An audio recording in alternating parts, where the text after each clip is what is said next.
Most people making videos about EVs in this space buy brand new vehicles hot off the showroom floor, keep them for 6 months and then sell them on. But here at Transport Evolved, we actually live with our EVs for extended periods of time. Everyone on the team here either owns a battery electric or plug-in hybrid vehicle as their daily driver. And so we try and keep you up to date with the highs and the lows, the goods and the bads of owning these vehicles long term. And so today it's time for a fleet update. But unfortunately, pretty much every EV I've got is broken in one way or another. And it's not what you think.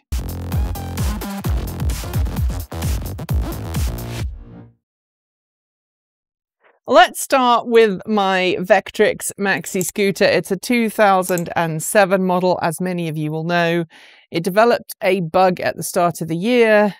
It comes on, it will do all of the pretty lights, and then it will start randomly putting lights on and off, and ultimately start randomly displaying error messages, and the display flickers on and off, which makes me think that it's possibly an issue with the main control board. And yes, I haven't had a chance to fix it yet because I also want to replace the battery packs. I know people watching this might feel frustrated that we haven't actually got this vehicle running again. And I am particularly frustrated because it's been a glorious summer, and every time I see someone on the road on 2 wheels, I just want to put my motorcycle gear on and join them. But the reality of running a YouTube channel is that sometimes you have budgetary constraints, and that's what's been our big problem with this Vectrix. It needs a new battery pack, we know that for sure, and it also needs a new updated charger so that we can charge the new battery pack. That project is still in progress, and frankly, if we earn enough money from our ticket sales at Everything Electric this year, I might actually be able to spend some money on getting this back on the road. But for now, it's basically sitting underneath my porch, reminding me that it's not working and making me feel sad every time I see it. I really would like to strip it down, but unfortunately, because of where it is and all of the challenges of actually stripping this down, I don't want to just strip it down and leave it on my porch. My wife has been working on a personal project of hers in the wood shop, and so we don't have anywhere to kind of dismantle this and put it back together over an extended period of time. So it would involve me tearing it apart, checking things, putting it back together so it looks half decent, and then taking it apart again when the parts arrive. That is my end goal. I've also been looking to get new batteries for it. I have found someone who's willing to supply me with the cells I need.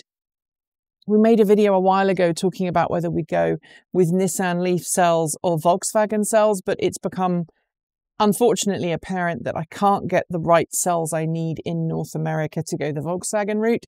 So I am going to go with the Nissan Leaf cells, but I'm going to go with the newest battery cells from the newest Nissan Leafs.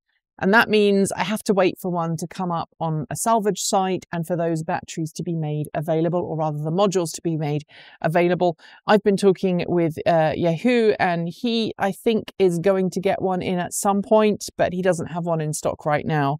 And he said that when he does have one in, he's going to reach out to me, and hopefully he'll be able to sell me some cells so we can start the progress on this particular project. But for now, unfortunately, it's still dead.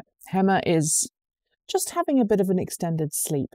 Next in the fleet roundup is this car. This is Orion. This is my wife's 2017 Chevrolet Bolt EV. And about a month ago, I was driving Orion, and unfortunately, I came across a flock of birds that decided to just fly across the road while I was driving along it at speed. I was under the speed limit, but unfortunately, one of the birds didn't get out of the way quickly enough, and I wasn't able to brake quickly enough.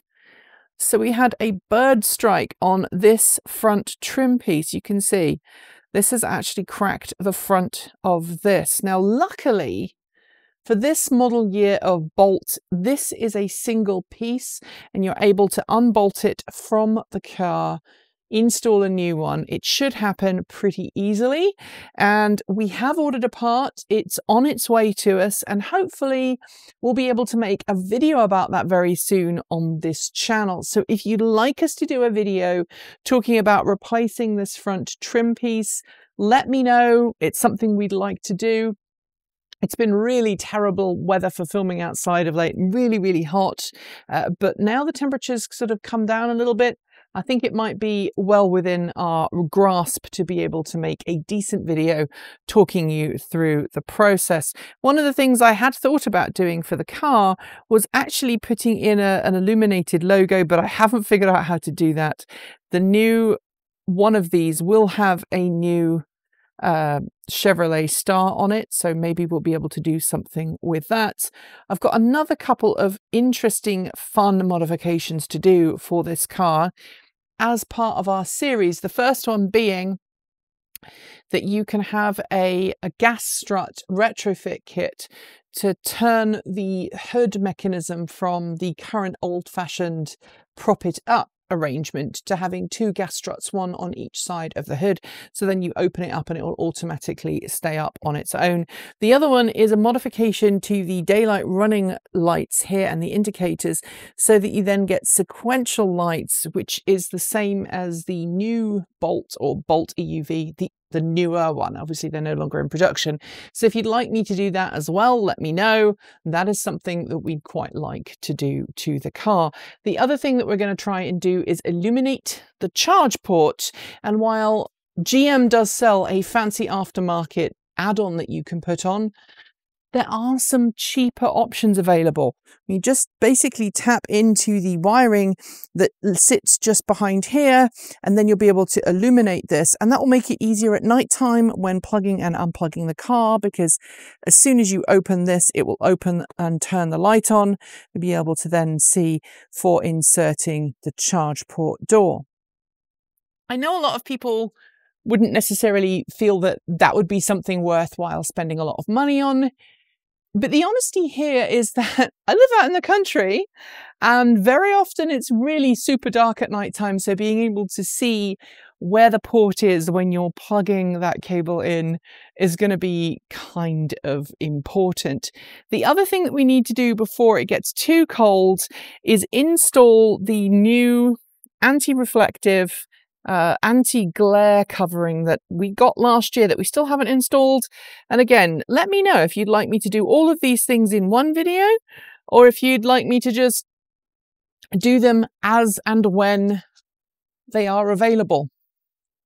To finish, let's give you an update with Ortegas, because Ortegas is also broken. See this up here? This is the tilt and slide sunroof, which has in fact broken. It's stuck in place. There's been some issues with the operation of the sun shield as well, the sun shade. And earlier this week, we took Ortegas down to the local dealership, or rather the local dealership picked Ortegas up, and they have confirmed that there is an issue. They've ordered 2 replacement motors, one for the shade and one for the sunroof, under warranty.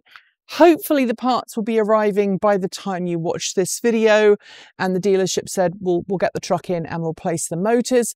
They've also warned us we might need to get new sunroof tracking for the inside of the truck, because if that's been damaged or bent for some reason, we're going to be in a whole world of hurt. It turns out that what happened was, when the inside of the truck got really hot and we had the heat wave, the sunshade stopped working, and I think that is the root of the cause of the problems that we were having. Whether something is binding up inside or what, I don't know, but if you do have an F-150 Lightning, I would love to know if your model has the sunroof, whether you have had the same issues, because we had a similar issue with the Deer Ital, our first F-150 Lightning, that unfortunately I managed to write off earlier this year in snowy weather. It also had a bit of a bug with the sunroof and the sunshade when the weather was hot, and I would love to know if you have had a similar issue with yours. The dealership said They do see a lot of problems with the panoramic roof on all F-150s, both the internal combustion and the battery electric version, so they weren't surprised that that was an issue.